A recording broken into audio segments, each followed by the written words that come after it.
Wow, can you believe she's not doing anything even though she's about to have her baby? What kind of parent does that make her? When I opened the front door, I saw my daughter Jessica and her husband Thomas. Thomas looked unhappy and started complaining about the dusty floor and dirty bathroom. He seemed to think that because Jessica wasn't cleaning, it was my fault as her parent. I tried to explain that Jessica's pregnant belly made it hard for her to clean, but Thomas didn't listen.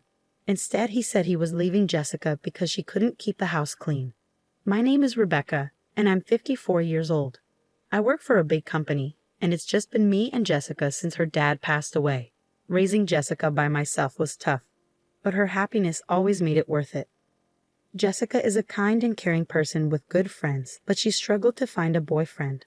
I hoped she'd meet someone in high school or college, but she didn't. Eventually, she started dating a guy she met through a friend, and they got engaged after a couple of years. I was happy for her, even though it meant she'd move out soon. Jessica's husband, Thomas, is older than her and really focused on his career. He often stays late at work or goes out, leaving Jessica to do all the chores. I thought they should share the chores, but I didn't want to interfere too much in their lives. Then, about 6 months after their wedding, Jessica invited me to lunch to tell me she's pregnant. Jessica always loved children, even though she didn't have any siblings herself. She used to talk about wanting a little brother or sister. But since I didn't plan to remarry, I couldn't give her that. Despite being married, Jessica still wanted kids, and she spoke to her belly with love, showing how excited she was to become a mom. Seeing her like this made me really happy. As we said goodbye after lunch, I reminded Jessica that I'm here for her if she needs anything. During Jessica's pregnancy, she kept working, so I made sure to check on her often. But when I got a big work project that meant I'd be traveling a lot, I worried about leaving her. Jessica reassured me she'd be fine, so I threw myself into my work.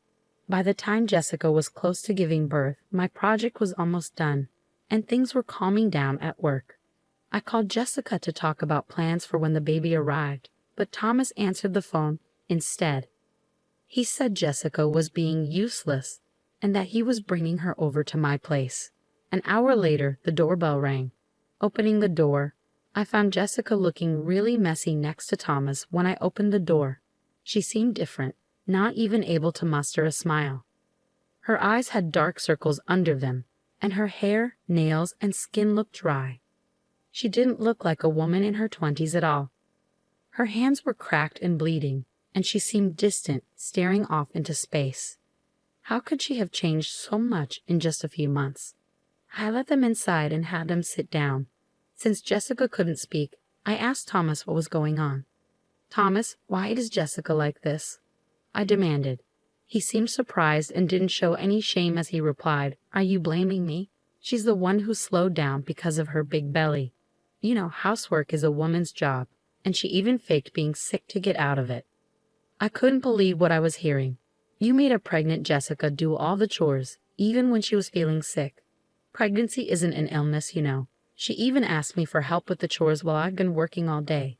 Anyway, she's struggling and not able to do her chores. So please take care of her until she gives birth. That's when I realized this man had no clue about pregnancy or being a good father. I couldn't trust him to take care of my daughter. "Okay, I'll take care of her. I can't rely on you to look after her properly." When I told Thomas, he snapped back, "Well, if your daughter's a mess, it's because you didn't raise her right. She doesn't even know how to treat her husband without a father figure. I'm the one suffering here. Once the baby's born, come get it.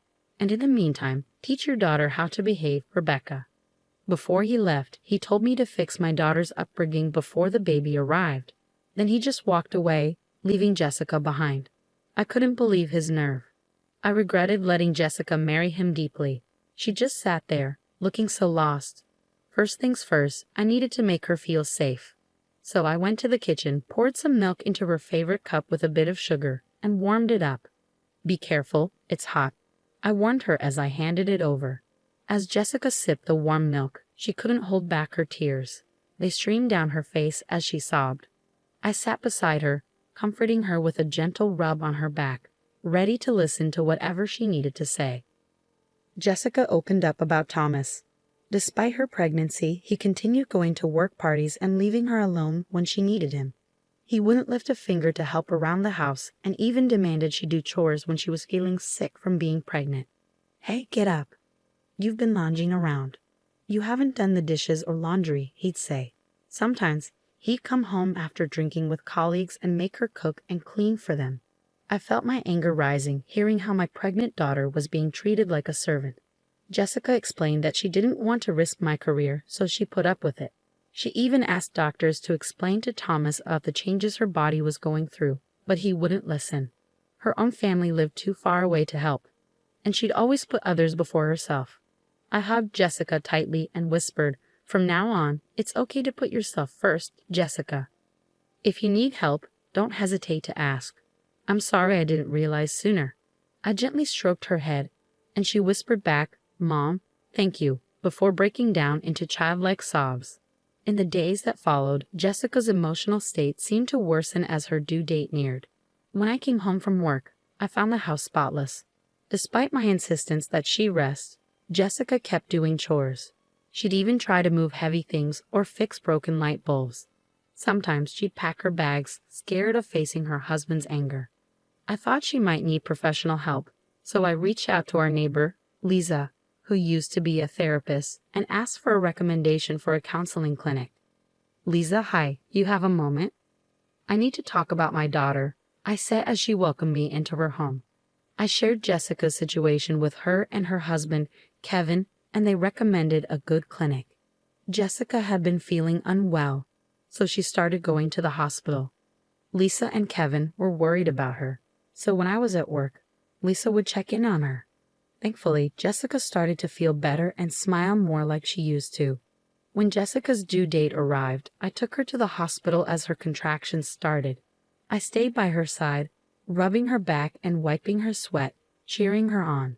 When it was time for her to go into the delivery room, I waited anxiously until I heard the baby cry. A nurse told me that both Jessica and the baby were healthy, which was a huge relief. When I went to see them, Jessica was holding our sleeping baby in her arms. Despite my anger towards Thomas, I still let him know that our baby girl was born healthy. When he entered the hospital room and saw the baby, he made hurtful comments. "Yuck. Babies look like monkeys, not cute at all. Jessica, you're not even wearing makeup and just lying in bed. You're so lazy. Put some effort into how you look. You're a woman." The nurses and doctors who heard him were furious. They surrounded Thomas, yelling at him for not being supportive. But Thomas just got more irritated and snapped back, "Shut up. My mom was working even right after giving birth. This is clearly laziness. I've never heard of a woman going back to work right after having a baby, and it's unlikely Thomas's mom did that. Something must have twisted his memory. He's never shown any interest in pregnancy or childbirth, so it's no surprise he doesn't understand." Thomas stormed out and didn't even bother showing up on Jessica's discharge day. There were no signs of him coming to pick her up. Concerned about sending Jessica back to Thomas, I offered for her to stay with me, but Jessica insisted on going home, saying it wouldn't be fair for the baby to grow up without a father. Reluctantly, I called Thomas to see if he would come get them.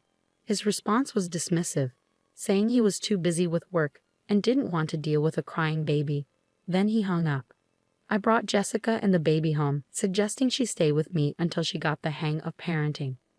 Thomas hadn't bothered to buy any baby supplies, so we went shopping together to make sure they had everything they needed. He hadn't even thought of a name for the baby because work was all he cared about, so Jessica and I chose one together. We named her Sarah. Our neighbors, Lisa and her husband, knew about the situation and helped out with looking after Sarah. With their support, Sarah grew up well. About 3 months after Sarah's birth, Thomas suddenly showed up unannounced to take Jessica and Sarah back. "Hey, I'm here to pick you up. Hurry up, you're always so slow," Thomas yelled from the front door. But Jessica had reached a point where she fully understood how terrible Thomas was and had decided to divorce him. She refused to be controlled by him anymore. "I'm not coming back home. I'll send you the divorce papers," she replied firmly from behind the door. Thomas couldn't believe it. "Are you kidding me? In today's world, a man with a wife and kids is more likely to succeed. What's the point of being married to you if we divorce?" "I'm never getting divorced," he yelled back. My daughter was furious, realizing that Thomas had only married her and had a child for the sake of his career. Before I could say anything, our neighbors, Lisa and her husband Kevin, came out of their house. Thomas went pale when he saw Kevin, who turned out to be his boss. "Boss, what are you doing here?" Thomas stammered as Lisa and Kevin approached. Kevin, clearly disappointed, said, "So, you're Jessica's husband. It's unbelievable that someone like you, who neglected his child for 3 months, turns out to be you. You lack empathy, and I can't trust my team with someone like you. I'll inform the CEO, and your promotion is canceled." Thomas pleaded with Kevin, but Kevin was unmoved. "You don't even want to listen. You only ever cared about your work." Thomas cried, clinging to Kevin in desperation. Kevin didn't allow Thomas to say anything more. Thomas, feeling defeated, dropped to his knees. Kevin, known as a family man both in the neighborhood and at work, couldn't stand to see Thomas treating his family so poorly. It turned out that Thomas had been pretending to be a good husband and father at work to boost his chances of promotion. Quietly, Thomas went home that day, but at the office, he started pestering his colleagues and subordinates, asking them to put in a good word for him with the boss for a promotion. When no one complied, he went straight to the CEO. "Sir, I've worked hard for this company every day. My sales numbers are consistently high. Please approve my promotion," he pleaded with the CEO. But the CEO had already heard from Kevin. "Your performance numbers might look good, but you've been using aggressive tactics to win contracts," the CEO said. "Just raising your own numbers isn't enough. A deal that tarnishes the company's image is a failure, even if it's successful. If you can't understand that, you won't move up. I have no more expectations for you." Thomas left the CEO's office looking defeated. The CEO, who occasionally appears on TV and is known for his integrity, made his decision based on more than just reports from Thomas's boss. It was a clear message to Thomas. He lost his motivation for work, started making more mistakes, and was eventually transferred to a regional department with very little work. At least he didn't lose his job entirely. After his transfer, Thomas kept coming to our house, begging for another chance and wanting to see Sarah. Both Jessica and I ignored him, but when he became too persistent, Kevin warned him that he would report him to the CEO, which could get him fired. After that, Thomas stopped bothering us. It became clear that his affection was shallow. When Kevin found out that Jessica was struggling to get her divorce approved, he referred her to a top-notch attorney. The divorce went through smoothly, and she even received compensation for emotional distress. Meanwhile, Thomas was transferred and seemed to be living a quiet, lonely life in a rural area. I heard this from Kevin. Kevin mentioned that the last time Thomas came into the office, he looked completely different. His shirt and suit were wrinkled, he had grown a beard, and he had lost a lot of weight. In the small town where Thomas moved, it's not easy to get to a dry cleaner or convenience store without a car. Maybe he's trying to save on gas or simply can't be bothered. But if he's not using these services, he'll have to take care of himself. Since Thomas never lifted a finger to help with housework and always said it was a woman's job, he probably doesn't know how to do anything for himself. He must regret treating Jessica like a servant now that he's all alone. Perhaps Thomas feels like he's lost everything since the divorce and losing custody. He even started to forget the child support payments he promised to make for Sarah. Whenever Jessica reminds him, he apparently tells her how tough his life is, almost in tears. I advised Jessica to inform her lawyer, and as soon as she requested child support through legal channels, it got paid. So far, we haven't heard anything from Thomas about wanting to see Sarah. If Sarah wants to, we'll reach out. But Jessica and I agreed that we'll pour lots of love into raising her into a fine adult even without a father around.